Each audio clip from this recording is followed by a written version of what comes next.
Hi, everyone, and welcome to the very first episode of Hair Clinic Tuesday. If we've never met before, my name is Teresa. I'm a certified Monate market partner, a healthy hair educator, and a single mom of two boys, and someone who has personally experienced hair loss through illness and medication throughout the years. So everything I teach comes from both education and lived experience. Every Tuesday, we're going to sit down together and talk about real hair concerns. No gimmicks, no miracle promises, just honest education that will help you understand your own hair so you can finally start seeing healthier results.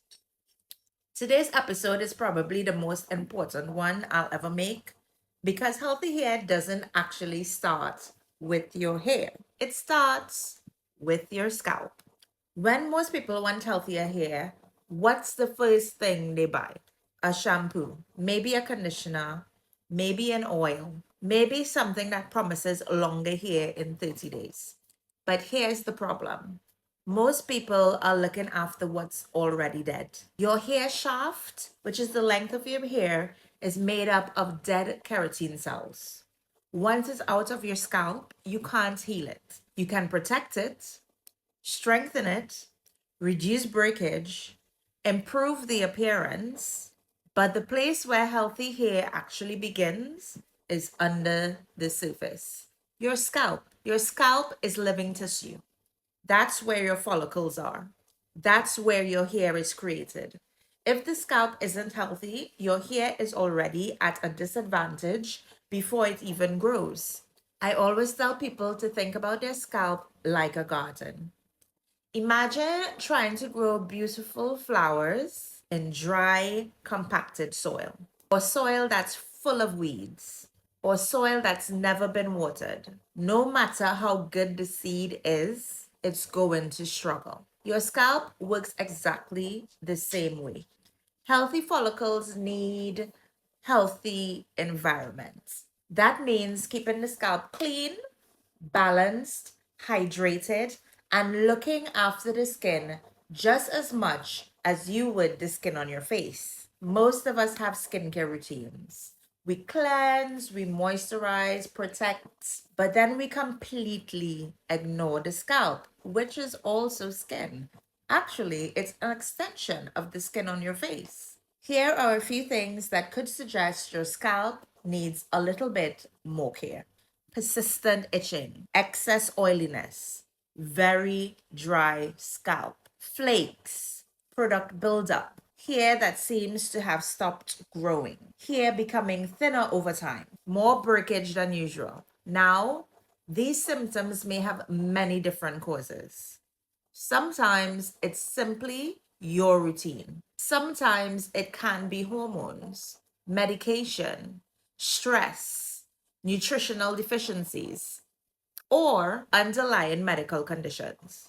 That's why it's important not to self diagnose based on a TikTok video. If something changes suddenly or concerns you, it's always worth speaking with your GP or dermatologist. For me personally, years of medication after surgery had a huge impact on my hair. It became thinner, more fragile, it broke more easily, it affected my confidence. That journey is actually why I became so passionate about learning how to care for your scalp properly. People often ask me, so what should I actually be doing? The first thing, keep your scalp clean, not stripped, clean. The right cleanser removes excess oil, sweat, product buildup without damaging your skin barrier. Secondly, massage your scalp. You don't need expensive gadgets.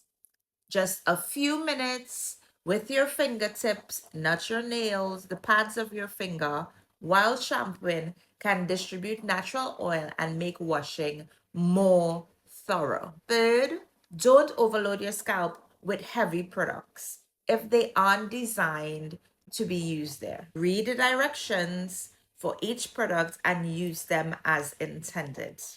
And finally, be patient.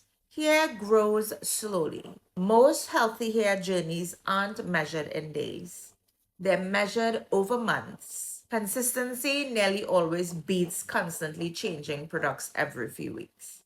Now, if you followed me on my socials for a while, you'll know my hair wasn't always like this. Well, it's in a bun today, I don't have it down. I lost a lot of hair after becoming unwell. Medication played a huge part. There were days I honestly wondered if I'd ever feel confident wearing my hair down again. Learning about my scalp health completely changed how I approached my routines. Instead of chasing quick fixes, I focused on consistency, looking after my scalp, reducing breakage, protecting the hair I already had.